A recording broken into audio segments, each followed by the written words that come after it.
Hello दोस्त वाले हैं गेट 2021 सेट 2 का ये क्वेश्चन है। Question number 1। सो इस क्वेश्चन में G V connected undirected weighted graph और दो स्टेटमेंट्स दी हुई हैं और हमें पता करना है कि कौन सी ऑप्शन सही है। सबसे पहले हम देखते हैं कि मिनिमम स्पैनिंग ट्री होता क्या है। ठीक है, सो मैं इसको रिप्रेजेंट करूँगा एमएसटी के साथ, मिनिमम स्पैनिंग ट्री। सो किसी भी ग्राफ का मिनिमम स्पैनिंग ट्री बेसिकली ये ट्री होता है जो कवर करता है हर वर्टेक्स को जो ग्राफ में दिया हुआ है। अब मिनिमम इसमें कहाँ आ रहा है? सो सेट ऑफ एजेस जो कवर करती हैं हर वर्टिसेस को, उनका सम जो होना चाहिए उनके वेट्स का वेट का, वो मिनिमम होना चाहिए। So that is minimum spanning tree. एक एग्जांपल के साथ इसको समझते हैं। सो ये ग्राफ है 3 वर्टिसेस पे 1 2 3। ओके, सो मैंने आपको बताया। सो सबसे पहले समझते हैं स्पैनिंग ट्री क्या होता है। सो जैसे इस ग्राफ के लिए स्पैनिंग ट्री होगा, एक पॉसिबल स्पैनिंग ट्री होगा ये वाला। सो ये ट्री होना चाहिए और हर वर्टेक्स को उसमें जो एज होगी वो कम से कम एक एज ऐसी होनी चाहिए जो हर वर्टेक्स को कवर करे। सो एक ये हो गया। अब सेकंड वाला होगा कुछ ऐसा 1 2 3 और थर्ड वाला होगा ऐसा। सो 3 स्पैनिंग ट्री हैं इस पर्टिकुलर ग्राफ के, 1 3 2।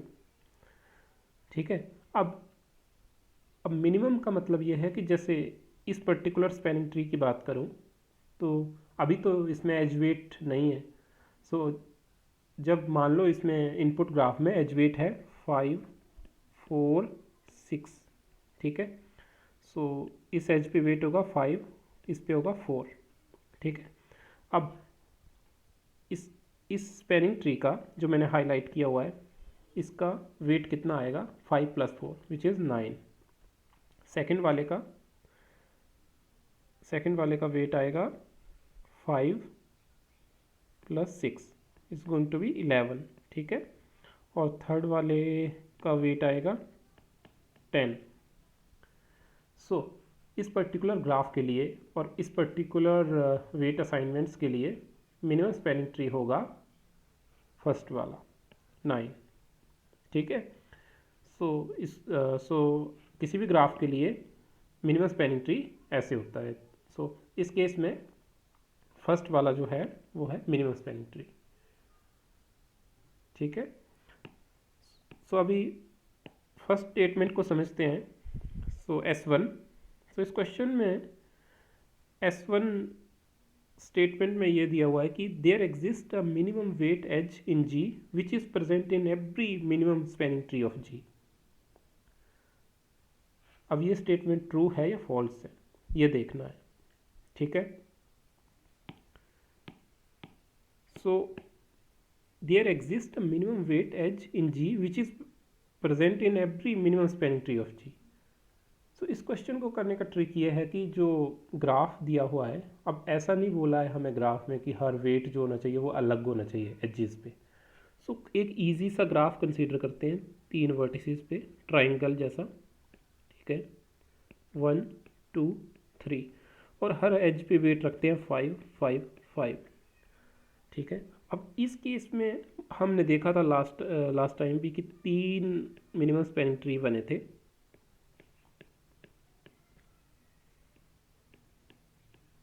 ठीक है,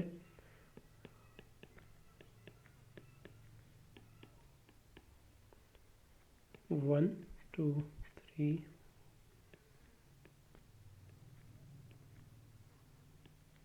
ठीक है, सो फर्स्ट वाले को मैं बोलता हूँ T1, सेकंड को T2 एंड देन T3। ठीक है, अब फर्स्ट वाले का वेट भी 10 है एजेस का और सेकंड वाले T2 का भी 10 और T3 का भी 10 है। ठीक है, अब ये ईजिली पता लगाया जा सकता है कि S1 जो है वो गलत है, क्योंकि देखो ये वाले एज को अगर मैं कंसीडर करूँ, ठीक है, 1 2 को, सो ये लास्ट वाले में T3 में मिसिंग है, ठीक है। जबकि S1 स्टेटमेंट बोल रही है कि there exist a minimum weight edge in G which is present in every minimum spanning tree of G। अब सिमिलरली अब 1 3 एज को देखो तो ये कहाँ मिस है, ये T2 में मिस हो रही है। सिमिलरली 2 3 एज ये कहाँ मिस है, ये T1 में मिस है। सो कोई भी तीनों के तीनों मिनिमम स्पैनिंग ट्री है इस केस में, लेकिन लेकिन इस ग्राफ में ऐसी कोई भी एज नहीं है जो कि तीनों में प्रेजेंट हो। सो इस चीज़ को थोड़ा सा समझो।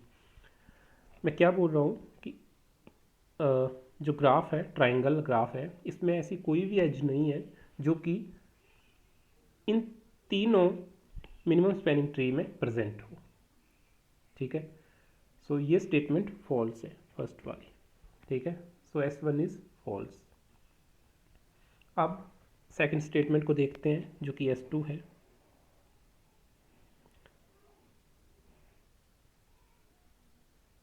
सो S2 स्टेटमेंट में बोला जा रहा है कि if every edge in G has distinct weight then G has unique minimum spanning tree, ठीक है। सो इसमें बोला जा रहा है कि जो भी ग्राफ दिया हुआ है हमें, कोई भी ग्राफ हो सकता है, ठीक है, उसमें हर एज पे जो वेट है ना, let's say W1 W2 W3 W4 different है, मतलब कोई भी Wi will not be going to equal to Wj, so such that I not equal to J। अब इस क्वेश्चन को कैसे करेंगे? सो इस क्वेश्चन में को करने के लिए सबसे पहले एज्यूम करो कि हमारे पास मिनिमम स्पैनिंग ट्री है G का, ग्राफ G का कोई भी, लेट्स से इट्स T1 और ये हर वर्टेक्स को कवर कर रहा है, ठीक है, कुछ वैसा है। अब सपोज करो कि कोई आपने एक एज जो है उस स्पैनिंग ट्री से निकाल दी, ठीक है, और आपने कोई डिफरेंट एज डाली और आपको अभी T2 मिल गया। T2 is some another spanning tree जिसमें ये एज डिफरेंट है। कम से कम एक एज तो डिफरेंट होनी पड़ेगी अगर डिफरेंट मिनिमम स्पैनिंग ट्री की बात कर रहे हैं तो मान लो हमारे पास T2 है और ये स्पैनिंग ट्री है G का, और इसमें कोई एक भी एज जो है T1 की वो नहीं है। सो लेट्स से ये वाली नहीं है और इन वर्टिसेस को यू भी मान लेता हूँ, ठीक है। अब हमें पता है कि यू वी एज T2 में नहीं है, सो यू वी एज जो है वो T2 को बिलोंग नहीं करती है, ठीक है। तो अब T2 में अगर मैं सम लूँगा, सम ऑफ एजेस जो प्रेजेंट हैं, जो स्पैनिंग ट्री फॉर्म कर रही हैं T2 में, सो उसमें एक वैल्यू आएगी, ठीक है, जो यू बी एज की से डिफरेंट वैल्यू होगी। So weight of U B को मैं डिनोट कर रहा हूँ डब्ल्यू यू बी से। डब्ल्यू यू बी का मतलब है weight of edge U B, ठीक है। सो अब यहाँ पे देखने वाली बात ये है ना कि यू बी एज आपने पिक तो करी नहीं है, आपने कोई और एज पिक करी होगी और उसका वेट क्या होगा, उसका वेट हमेशा डब्ल्यू यू बी से ज़्यादा ही होगा, ठीक है, डब्ल्यू यू बी से ज़्यादा ही होगा।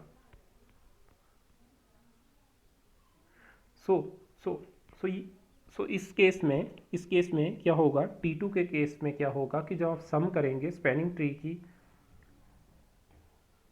एजेस का, तो जो वेट सम आएगा वो T2 से सो वेट सम जो आएगा T2 का वो इस वजह से T1 से ज़्यादा होगा। सो W ऑफ T2 का मतलब है स्पैनिंग ट्री जो T2 में है उनका सम, और W ऑफ T1 का मतलब है एजेस का सम स्पैनिंग ट्री की जो है T1 की। अब क्यों ज़्यादा होगा ये आपको समझ में आ गया होगा, क्योंकि हर एज का वेट जो है वो डिफरेंट है, ठीक है। सो इसका मतलब ये हुआ कि यूनिक ही हो सकता है कभी भी मिनिमम स्पैनिंग ट्री। सो इसको अगर आप एक और वे में देखना चाहें तो ऐसे देखो कि T1 मान लो हमारे पास था मिनिमम स्पैनिंग ट्री था, ठीक है। कोई भी अब कोई क्लेम करता है कि T2 भी मिनिमम स्पैनिंग ट्री है उसी सेम ग्राफ के लिए। अब कम से कम एक एज तो डिफरेंट होनी पड़ेगी। अब ध्यान से सोचो T1 में एजेस का सम को सोचो, ठीक है। वो कोई वैल्यू दे रहा है मान लो x, और वो x मिनिमम है, मतलब उससे कम नहीं हो सकती, उससे कम का नहीं हो सकता है मिनिमम स्पैनिंग ट्री। अब जब आप T2 बनाएंगे ना जो कि डिफरेंट है T1 से, तो कम से कम एक एज तो डिफरेंट होगी, ठीक है। अब T1 हमें पता है कि ऑलरेडी कि ये मिनिमम स्पैनिंग ट्री है। T2 में उस एज की बजाय कुछ और वैल्यू होगी, तो T2 में अगर आप सम करोगे एजेस का तो वो सम जो आएगा, जो मैंने WT2 लिखा है, ये हमेशा WT1 से ज़्यादा ही होगा। तो इसका मतलब क्या है कि इस केस में यूनिक मिनिमम स्पैनिंग ट्री होगा, ठीक है। एक एग्जांपल मैं आपको बता देता हूँ ताकि थोड़ा सा क्लियर हो जाए। और सबसे सिंपल एग्जांपल वही है जो मैंने आपके साथ अभी डिस्कस किया था, ट्रायंगल का, ठीक है। तो ये ट्रायंगल है, मान लो 3 वर्टिसेस पे 1 2 3, एज का वेट है 5 6 7, ठीक है। डिस्टिंक्ट एज वेट है।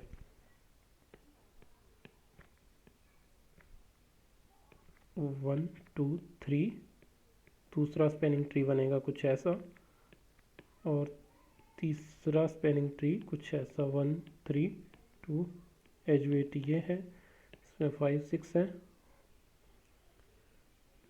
और इसमें 5 7 है। अब यहाँ पे देखो अब इसमें जो मिनिमम स्पैनिंग ट्री है वो यूनिक है। कैसे? फर्स्ट वाले में सम आएगा 12, सेकंड वाले में 11 और थर्ड वाले में आएगा 13। सो ये सेकंड वाला है मिनिमम स्पैनिंग ट्री और ये यूनिक है। सो एक एग्जांपल के साथ भी मैंने आपको एक्सप्लेन कर दिया है। ऐसे ही और वीडियोस को देखने के लिए इस चैनल को लाइक करें, सब्सक्राइब करें और कमेंट करना ना भूलें। अगर आपको इसमें कुछ समझ में नहीं आया है तो कमेंट करें, मैं उसको फिर से एक्सप्लेन कर सकता हूँ। सो इस वीडियो को देखने के लिए आपका धन्यवाद।